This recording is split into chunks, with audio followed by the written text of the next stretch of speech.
Online dating profiles are divided into two parts. The first is the sort of the fill in the blank part. It's your age, it's where you're located, your job, your height.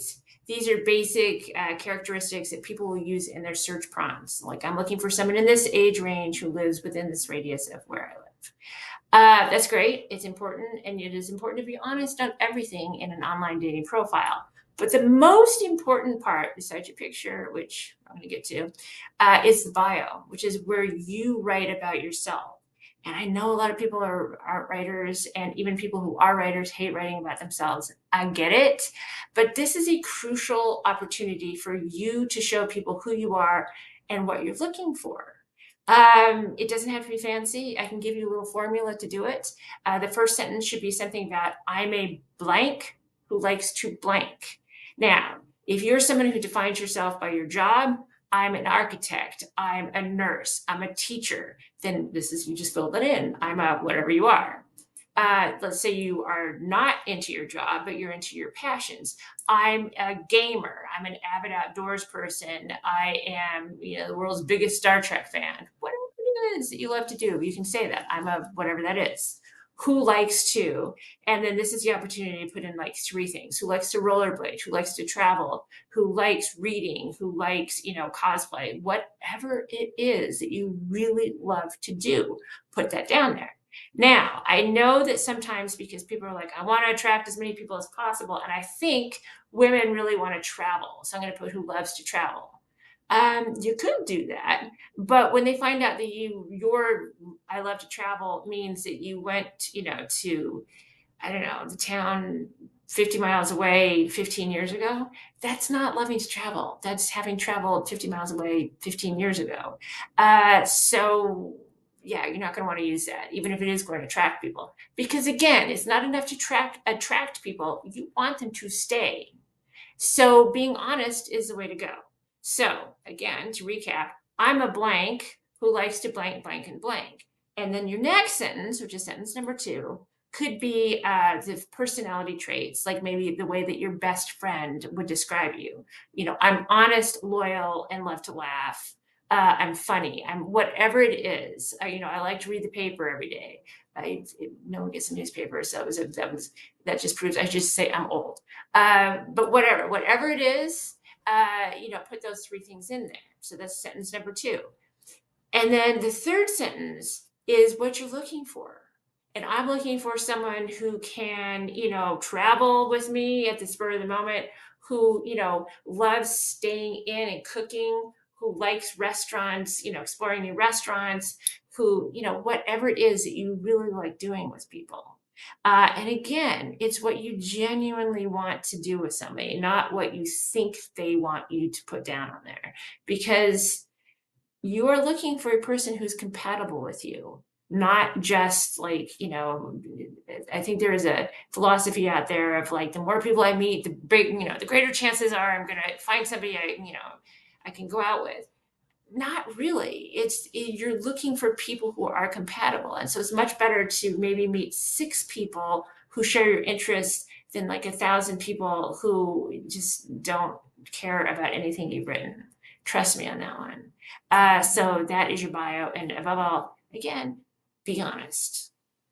I did an entire episode on online dating photos, so I suggest you go back and watch that because it was good. But this is the highlights. The number one rule is that all your photos, should look like you right now. Not 10 years ago, not 50 pounds ago, not a full head of hair ago, right now. Okay. This is not something you shouldn't require the use of a time machine to go back and have somebody look like you. This is right now. And the big thing is that when we're looking in the mirror every day, we sometimes don't notice when we age.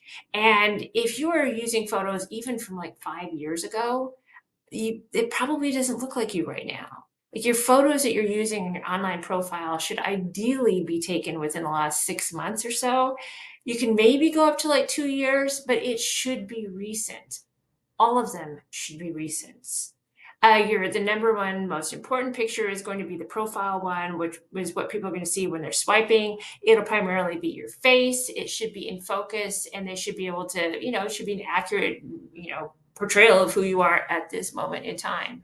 I went on a date a number of years ago, and I got there. I got to, I think it was like Starbucks, and this guy came in, and he's like walking straight toward me, and I thought it was my date's father come to tell me he couldn't make it. I mean, that should not happen. The picture he had online was in no way, shape, or form what he looked like at that current moment. That is a terrible first impression, and there was no second date. He was a pretty good looking guy, and if he had just used that picture, everything would have been fine. But when someone has obviously misled you, you begin to wonder, what else are they going to lie about? It's not good. I know that if you're getting out of a divorce, sometimes your self esteem isn't the greatest. And so I can understand how you're like, well, I just look so much better in this picture. Don't use it. Really don't use it if that's not how you look right now. And if you are unhappy with how you look right now, maybe put this on hold and do a little bit of a glow up in whatever form you need to do. Like maybe take like 2 or 3 months or so to do whatever it is that you want to do. But you just can't use a photo which doesn't look like you. So got that covered. Picture number one has to be a profile picture. You want to do at least one full length picture of you. It doesn't have to be like in a bathing suit or whatever, but it just should be something that people can sort of see what your body type is. And then the other photos that you have, like if you say you're an avid tennis player, maybe it's you playing tennis. If you're a big traveler, maybe it's you in front of, I don't know, the Eiffel Tower. I've seen a few of those. Whatever it is, like you want to do probably like around 6 photos, which all look like you, and just don't do something when there's like 15 people on there and they're still like trying to figure out where you are. No, these should be your opportunity to show people what you truly look like, because again, it's just going to backfire if you show up looking like someone other than what they've seen online. Just Here's a piece of advice which is applicable not just in online dating, but in life in general. Don't lie. Stop lying. If you lie in these profiles, just stop. Um, in lies, you might think you're just sort of like fudging things and you're not really, it doesn't really matter. That is not your determination to make. And also, basically, I really value honesty. And when I find out someone has lied in any way, shape, or form, it colors what I think of them. The biggest one that I see, because I'm 62, the biggest lie that I see is I'll see people who've lied about their age, and they'll admit it in the bio. Like they'll say something about, I'm actually 5 years older than what this is, but I wanted to change this for the search parameters because, and they'll usually add something like, I'm a young 70.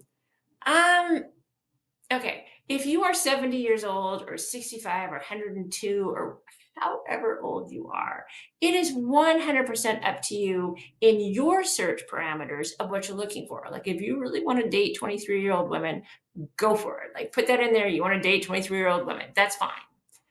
What you cannot do is something that changes my search parameters because I've already set them. And if you are not actually in my search parameters and you come up anyway because you lied about your age, I won't get pissed off at that because that has just wasted my time because I'm as entitled to set my search parameters for age as you are to set yours. So this is an automatic pass for me. I'm not going to do that. And also, while I'm on the topic, there is no young 70. I mean, I know what you're getting at, but there's no young 70. That basically from age 60 on up, there is no young anything. And I know what you're talking about, that, it's young for that age, but there just isn't. And I'm telling you this as a 62-year-old woman. I mean, I think I look pretty good for 62. And, I work out, I eat pretty well. I work in Hollywood, so I kind of have like a younger workout, or excuse me, young, outlook in life. And my mom is 102. So I've got some pretty good genes on my side. I would never describe myself as a young 62. For one thing, I take a statin. I mean, age as a biological thing, it just adds up. And, it's true that people can get sick and die at any age. But, as you get older, there are, your body just naturally sort of begins to not work as well as it used to. And for somebody like me, I don't want to date somebody who is, a certain amount older than me. And that is my right to do. So just don't lie about your age, but don't lie about anything. Height is another one that comes up a lot with men. And I actually, on this one, I don't think guys are intentionally lying about it as much as they just choose not to find out how tall they really were. As an example, I remember when I was married, my husband was a groomsman, and there were like seven of them. And I was sitting at the rehearsal. I was sitting in the church, and I was looking at this lineup, and they were arranged by height. And he was like second to the end, and he wasn't a short guy, but he was second to the end, so he was second shortest. And so when I just mentioned, I was like, "Oh, you guys are arranged by height." No, we weren't. I was like, "What?" And he's like, "Well, no, because I'm as tall as somebody who was like second from the top." And he wasn't, but he really genuinely believed he was. So I think guys don't necessarily lie about their height, but they don't necessarily tell the truth on that one. But that one is, I think, just sort of delulu thinking. Whatever the marital status, do not lie about marital status, especially like separated is not divorced. It's fine for you to say, I'm separated and I'm dating, but you're not divorced. And so do not go from the I'm divorced if you're really truly separated. Just put that out there. I mean, some people have no problem with it either way, but put your true marital status if it's something other than, that you put up above, like single or widowed, whatever your legal status is, that should be the thing that you're using. Just don't, lots of things not to lie about in general, like things that profess to love and you really don't. You don't lie about income because some of the apps at one point, had like, you could put what income you were. Just don't lie about things, because when it is a deal breaker for so many people, and especially for me, it's just such a bad look, and you are going to get found out. You just are. So, there are a lot of difficult things about online dating, and that is one of them. And you're just be as honest as possible. Just be honest. Anyway, these are my big tips. If you liked this, it was helpful at all, please like, share, and subscribe. If you have any comments, if you have anything you'd like me to address in the future, please let me know down below. And thank you for watching. And again, your marriage may be over, but your life is just beginning. So go out there and enjoy yourself. Honestly, don't